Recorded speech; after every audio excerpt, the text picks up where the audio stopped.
दिल्ली के पूर्व मुख्यमंत्री और आम आदमी पार्टी के राष्ट्रीय संयोजक अरविंद केजरीवाल जब भी बयान देते हैं तो उस पर बवाल जरूर मचता है। अब उन्होंने आरएसएस के प्रमुख मोहन भागवत को एक खुला पत्र लिखा है जिसमें देश में मौजूद हालातों पर चिंता जताई है और इस पत्र में केजरीवाल ने 5 अहम सवाल उठाए हैं जो मौजूदा राजनीतिक घटनाक्रम से संबंधित है।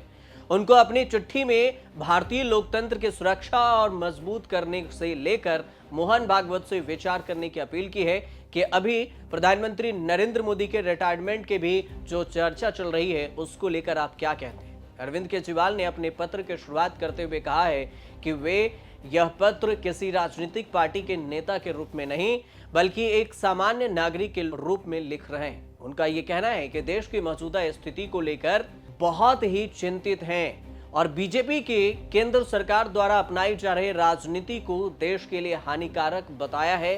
चेतावनी दी है कि यदि यही चलता है और चलता रहा तो लोकतंत्र खतरे में पड़ जाएगा। पहले अरविंद केजरीवाल का बयान सुनिए, उसके बाद नरेंद्र मोदी को किस तरह से उन्होंने फिर से कटघरे में खड़ा कर दिया वो आपको बताएंगे। मोहन भागवत जी से मैं कहना चाहता हूं, आप ही लोगों ने मिलकर कानून बनाया था कि 75 साल के होने पे कोई भी व्यक्ति रिटायर होगा। इस कानून के तहत आडवाणी जी को रिटायर कर दिया, मुरली मनोहर जी जैसे बड़े बड़े नेताओं को रिटायर कर दिया, बीसी खंडूरी जी को रिटायर कर दिया, कलराज मिश्र को रिटायर कर दिया, शांता कुमार को और पता नहीं कितने लोगों को रिटायर कर दिया। अब अमित शाह जी कह रहे हैं कि ये नियम मोदी जी पे लागू नहीं होगा।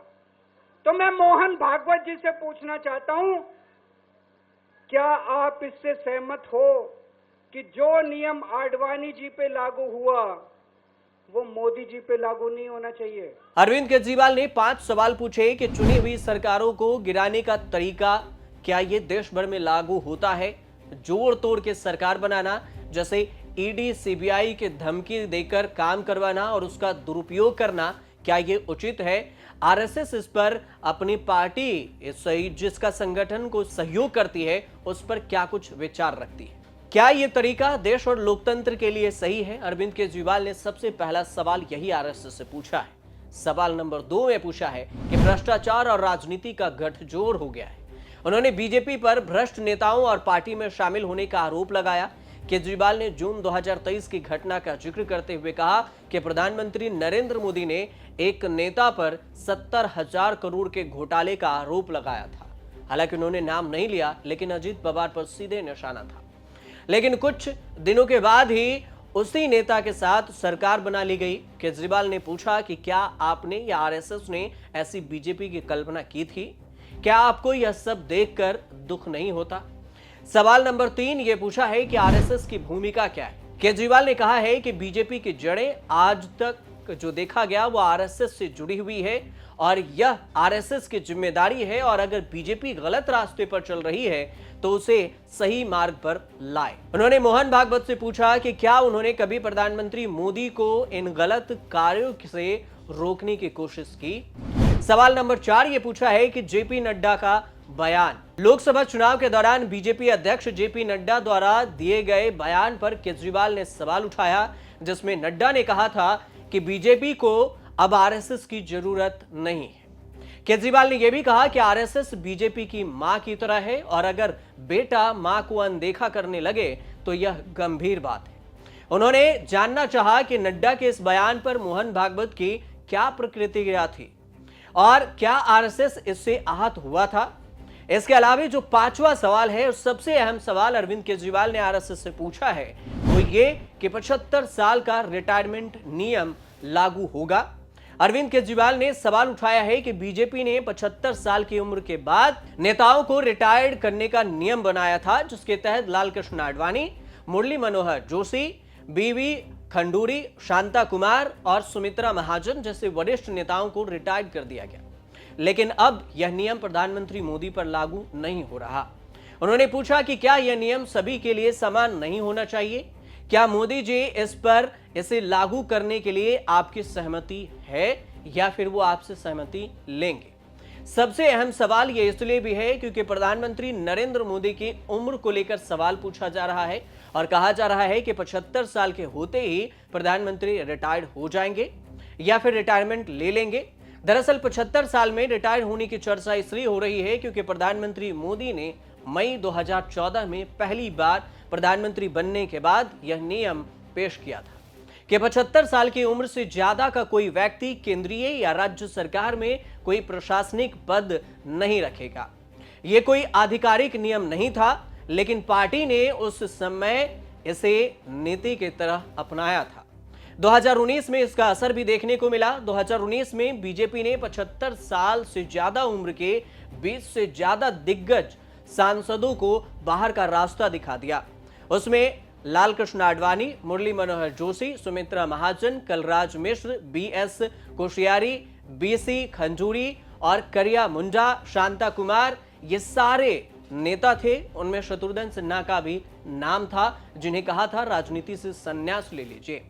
उस समय शाह ने एक न्यूज मैगजीन को बताया था कि 75 साल से अधिक उम्र वालों को चुनाव टिकट नहीं देने का फैसला पार्टी का था।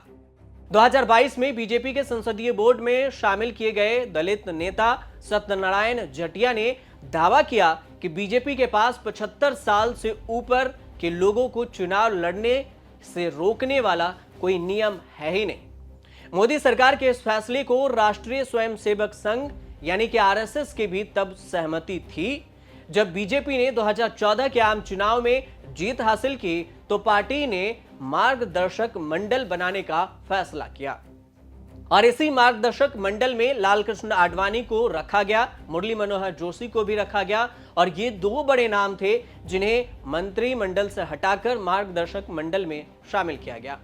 उस वक्त 75 साल से ज्यादा उम्र के बीजेपी नेताओं को कोई भी प्रशासनिक पद नहीं दिया गया था। पूर्व मंत्री जसवंत सिन्हा को भी उम्र के लिहाज से ही इसमें शामिल नहीं किया गया। हालांकि ऐसा नहीं है कि बीजेपी के सभी नेता 75 साल पूरे होने के वजह से राजनीति को अलविदा कह चुके हैं।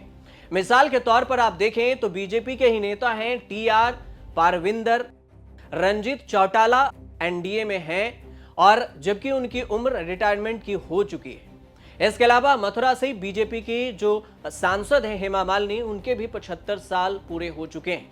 तीसरी बार वो लोकसभा चुनाव जीत चुकी हैं।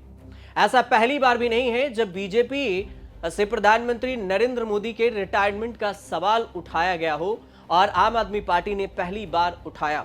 अगस्त 2023 में भी आम आदमी पार्टी के नेता सौरभ भारद्वाज ने सवाल किया था कि क्या प्रधानमंत्री नरेंद्र मोदी 75 साल की उम्र छूने के बाद अपने पद पर बने रहेंगे। केजरीवाल ने अपने भाषण में दोबारा दोहराया था और कहा था कि अमित शाह 59 साल के हो चुके हैं, एनडीए के तीसरे कार्यकाल में प्रधानमंत्री की जगह ले सकते हैं। हालांकि शाह ने इस बात का खंडन किया था। केजरीवाल का बयान वायरल होने के कुछ ही घंटों के बाद अमित शाह ने कहा था कि प्रधानमंत्री मोदी अपना तीसरा कार्यकाल पूरा करेंगे। उन्होंने हैदराबाद में एक प्रेस कॉन्फ्रेंस की और उस वक्त कहा था कि मैं अरविंद केजरीवाल और इंडिया गठबंधन के सभी नेताओं से बताना चाहता हूं कि प्रधानमंत्री नरेंद्र मोदी 75 साल के होने के खुशी में भी जरूरी नहीं कि वो इस्तीफा देंगे। बीजेपी के संविधान में यह नहीं लिखा है कि मोदी जी प्रधानमंत्री नहीं बन सकते, फिर वह अपने प्रधानमंत्री बनेंगे तीसरे कार्यकाल में भी और अगर चौथे में जीतते हैं तब भी।